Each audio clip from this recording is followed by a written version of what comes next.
Bonjour à tous, bienvenue dans cette vidéo qui est consacrée aux élèves de troisième année collégiale, section internationale, autour de la leçon mouvement et repos. Et plus particulièrement, on va étudier la notion d'un référentiel, ou bien qu'est-ce que c'est un référentiel et pourquoi il doit préciser un référentiel pour décrire l'état de mouvement ou de repos d'un corps. Alors, on commence à répondre à cette question à travers l'activité suivante. 1. Activité documentaire. Un véhicule roule lentement sur une route.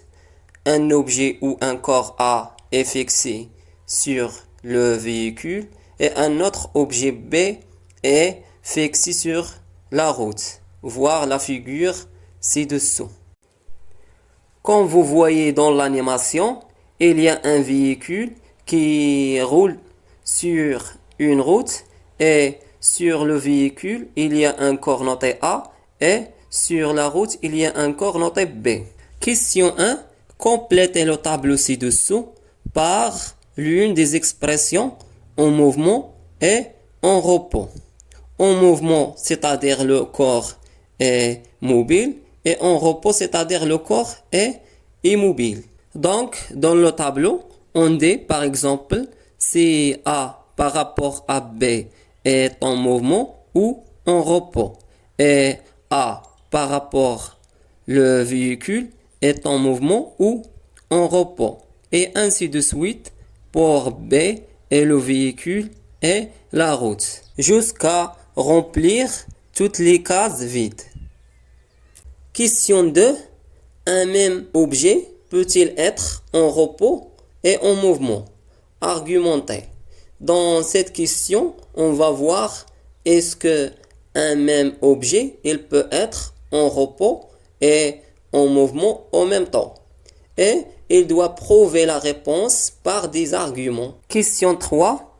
Pour pouvoir décider du caractère en repos ou en mouvement d'un personnage ou d'un objet, quelle information est-il nécessaire de préciser? C'est-à-dire, pour dire qu'un objet ou un personnage est en mouvement ou en repos, quelle information est-il nécessaire de préciser avant de décrire l'état d'un corps? Essayez de répondre aux questions avant de voir les réponses. 2. La solution. Question 1. Complétez le tableau ci-dessous par l'une des expressions en mouvement ou en repos. D'après la figure et l'animation qu'on a vue, on observe que A est en mouvement par rapport à B et A est en repos par rapport au véhicule et A est en mouvement par rapport à la route. Et pour B est en mouvement par rapport à A et en mouvement par rapport au véhicule et en repos par rapport à la route. Et pour le véhicule est en repos par rapport à A et en mouvement par rapport à B et en mouvement par rapport à la route. Pour la route est en mouvement par rapport à A et en repos par rapport à B et en mouvement par rapport au véhicule. Question 2. Un même objet peut-il être en repos et en mouvement? Argumentez. Oui, un même objet, il peut être en repos et en mouvement en même temps, mais ça dépend par rapport à quel objet on étudie le mouvement.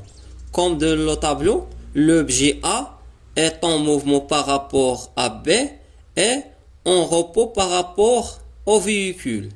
Et impossible un objet va être en mouvement et en repos par rapport au même objet. Question 3. Pour pouvoir décider du caractère en repos ou en mouvement d'un personnage ou d'un objet, quelle information est-il nécessaire de préciser? Donc, pour décrire l'état d'un personnage ou d'un objet, il est nécessaire de préciser l'objet par rapport auquel on va étudier le mouvement. Cet objet est considéré comme une référence et s'appelle le référentiel. Exemple, un arbre est en repos par rapport à la rue ou le sol de terre, mais il est en mouvement par rapport au soleil, car la terre est en mouvement par rapport au soleil. Donc, l'arbre est en repos si on prend la rue comme référentiel et elle est en mouvement si on prend le soleil comme référentiel. 3. Conclusion. Donc, la description du mouvement ou du repos d'un corps nécessite le choix d'un autre corps appelé corps de référence ou référentiel. Donc, l'information nécessaire pour décrire l'état d'un corps, entre parenthèses, en mouvement ou en repos, c'est le référentiel. Sans référentiel, on ne peut pas dire si un corps est en mouvement ou en repos. Si la position d'un corps change par rapport à un autre corps pris comme référence, on dit qu'il est en mouvement. Et si la position d'un corps ne change pas par rapport à un autre corps pris comme référence, on dit tout simplement qu'il est en repos.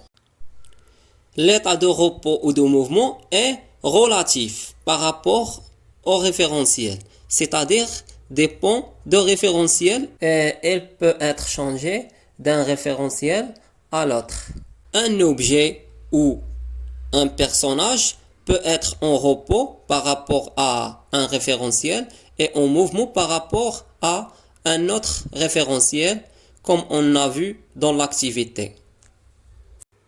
4. Exercice. 3 personnes A, B et C se trouvent à l'intérieur d'un jardin. Sachant que B est en mouvement par rapport à A, C est en repos par rapport à B et A est en mouvement par rapport à C. La question, précisez l'état de K1, C par rapport à A, K2, A par rapport à B, K3, B par rapport à C. Les réponses, K1, C par rapport à A. C par rapport à A est en mouvement car A est en mouvement par rapport à C. K2, A par rapport à B. A par rapport à B est en mouvement car B est en mouvement par rapport à A. K3, B par rapport à C. B par rapport à C est en repos car C est en mouvement par rapport à B. Et finalement, je vous remercie de votre attention et à bientôt.